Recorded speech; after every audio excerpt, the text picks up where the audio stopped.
APBN dan NPI.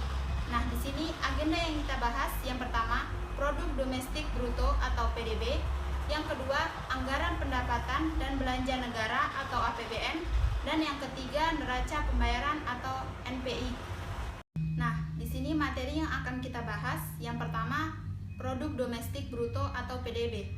Nah, PDB diartikan sebagai nilai keseluruhan semua barang dan jasa yang diproduksi di wilayah tersebut dalam jangka waktu tertentu, biasanya per tahun. Nah, PDB berbeda dari produk nasional bruto karena memasukkan pendapatan faktor produksi dari luar negeri yang bekerja di negara tersebut. Sehingga PDB hanya menghitung total produksi dari suatu negara tanpa memperhitungkan apakah produksi itu dilakukan dengan memakai faktor produksi dalam negeri atau tidak. Sebaliknya, PNB memperhatikan asal-usul faktor produksi yang digunakan. Nah, selanjutnya analisis mekanisme kinerja ekonomi nasional berdasar PDB melalui 3 pendekatan. Nah, yang pertama, pendekatan produksi. Nah, pendekatan produksi ini diperoleh dengan cara menjumlahkan nilai tambah atau value added dari semua sektor produksi. Nah, selanjutnya yang kedua itu pendekatan pengeluaran atau pembelanjaan. Nah, perhitungan dilakukan dengan cara menjumlahkan permintaan akhir dari unit komponen-komponen ekonomi. Nah, bisa dilihat ini rumusnya. Dan di sini C itu konsumsi perusahaan, I konsumsi investor, dan G konsumsi oleh pemerintah, sedangkan X nilai ekspor dan M nilai impor. Yang ketiga, pendekatan pendapatan diperoleh dengan cara menghitung jumlah balas jasa bruto. Bisa dilihat di samping ini rumusnya. Dan W itu upah atau gaji, R nilai sewa, I bunga modal, dan P profit atau keuntungan. Selanjutnya, anggaran pendapatan dan belanja negara atau APBN adalah rencana keuangan tahunan pemerintah negara yang disetujui oleh Dewan Perwakilan Rakyat. Di sini mengacu pada pasal 1 angka 7 Undang-Undang Nomor 17 Tahun 2003 merujuk pada pasal 12 Undang-Undang Nomor 1 Tahun 2004 tentang perbendaharaan negara. APBN dalam 1 tahun anggaran meliputi yang pertama, hak pemerintah pusat yang diakui sebagai penambah nilai kekayaan. Yang kedua, kewajiban pemerintah pusat yang diakui sebagai pengurang nilai kekayaan. Dan yang ketiga, penerimaan yang perlu dibayar kembali dan atau pengeluaran yang akan diterima kembali baik pada tahun anggaran yang bersangkutan maupun pada tahun-tahun anggaran berikutnya. Untuk yang selanjutnya adalah fungsi anggaran pendapatan belanja negara. Yang pertama adalah fungsi alokasi, yaitu penerimaan yang berasal dari pajak dapat dialokasikan untuk pengeluaran yang bersifat umum, seperti pembangunan jembatan, jalan, dan taman umum. Kemudian fungsi distribusi, yaitu pendapatan yang masuk bukan hanya digunakan untuk kepentingan umum, tetapi juga dapat dipindahkan untuk subsidi dan dana pensiun. Kemudian yang ketiga adalah fungsi stabilisasi, yaitu APBN yang berfungsi sebagai pedoman agar pendapatan dan pengeluaran keuangan negara teratur sesuai dengan diterapkan. Jika pendapatan dipakai sesuai dengan yang diterapkan, anggaran pendapatan belanja negara berfungsi sebagai stabilisator. Selanjutnya saya akan membahas tentang defisit atau surplus. Defisit atau surplus merupakan selisih antara penerimaan dan pengeluaran. Pengeluaran yang melebihi penerimaan disebut defisit. Sebaliknya, penerimaan yang melebihi pengeluaran disebut surplus. Sejak tahun 2000, Indonesia menerapkan anggaran defisit menggantikan anggaran berimbang dan dinamis yang telah digunakan selama lebih dari 30 tahun. Dalam tampilan APBN dikenal 2 istilah defisit anggaran. Yang pertama, keseimbangan primer atau primary balance adalah total penerimaan dikurangi belanja tidak termasuk pembayaran bunga.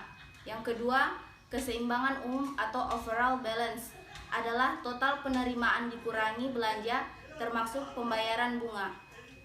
Nah, yang selanjutnya pembiayaan. Pembiayaan diperlukan untuk menutup defisit anggaran. Beberapa sumber pembiayaan yang penting saat ini adalah pembiayaan dalam negeri atau perbankan dan non-perbankan, serta pembiayaan luar negeri atau neto, yang merupakan selisih antara penarikan utang luar negeri atau bruto dengan pembayaran cicilan produk utang luar negeri. Selanjutnya, prinsip-prinsip dalam APBN. Yang pertama, prinsip anggaran defisit. Bedanya dengan prinsip anggaran berimbang adalah bahwa pada anggaran defisit ditentukan yang pertama, pinjaman LN tidak dicatat sebagai sumber penerimaan melainkan sebagai sumber pembiayaan. Yang kedua, defisit anggaran ditutup dengan sumber pembiayaan DN plus sumber pembiayaan LN atau bersih. Yang kedua, prinsip anggaran dinamis. Ada anggaran dinamis absolut dan anggaran dinamis relatif. Yang pertama, anggaran bersifat dinamis absolut apabila tabungan pemerintah atau TP dari tahun ke tahun terus meningkat. Yang kedua, anggaran bersifat dinamis relatif apabila prosentase kenaikan TP atau DTP terus meningkat atau prosentasi ketergantungan pembiayaan pembangunan dari pinjaman luar negeri terus menurun. Yang ketiga, prinsip anggaran fungsional.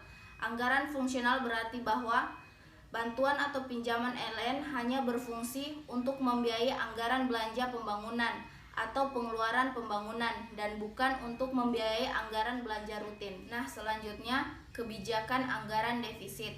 Yang pertama, defisit anggaran terjadi bila belanja pemerintah melebihi penerimaan. Selisih atau kelebihan belanja dari penerimaan sama jumlahnya dengan besarnya defisit.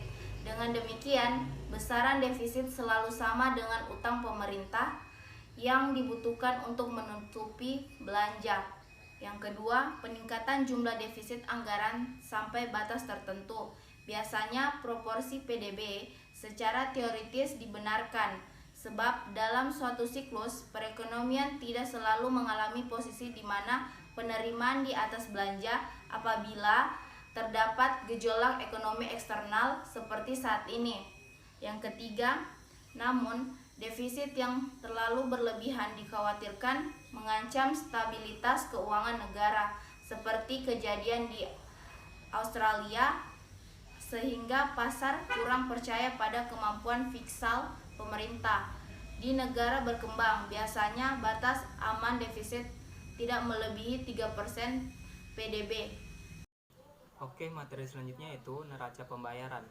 Neraca pembayaran adalah suatu pembukuan yang menunjukkan aliran pembayaran yang dilakukan dari negara-negara lain ke dalam negeri dan dari dalam negeri ke negara-negara lain. Pembayaran-pembayaran yang dilakukan tersebut meliputi yang pertama yaitu penerimaan dari ekspor dan pembayaran untuk impor barang dan jasa. Kemudian yang kedua, aliran masuk penanaman modal asing dan pembayaran penanaman modal ke luar negeri. Kemudian yang ketiga, aliran keluar dan aliran masuk modal jangka pendek. Yaitu ciri-ciri neraca pembayaran. Sebagai suatu neraca pembukuan, neraca pembayaran dapat dibedakan menjadi dua bagian, yaitu pasif dan aktif. Yang pertama, pasif, yaitu dalam pembagian pasif dicatat transaksi-transaksi yang menyebabkan negara itu melakukan pembayaran ke negara lain. Kemudian yang kedua, aktif, yaitu dalam bagian aktif dicatat transaksi-transaksi yang menyebabkan negara itu menerima pembayaran dari negara lain. Baiklah, selanjutnya itu suatu neraca pembayaran dibedakan juga menjadi dua jenis pembukuan, yaitu yang pertama, transaksi berjalan atau current account. Kemudian yang kedua, lintas modal atau capital account. Selanjutnya itu neraca pembayaran Indonesia. Neraca pembayaran ini dapat dibedakan menjadi tiga golongan mutasi keuangan, yaitu yang pertama, transaksi berjalan. Kemudian yang kedua, transaksi modal. Yang ketiga, selisih perhitungan.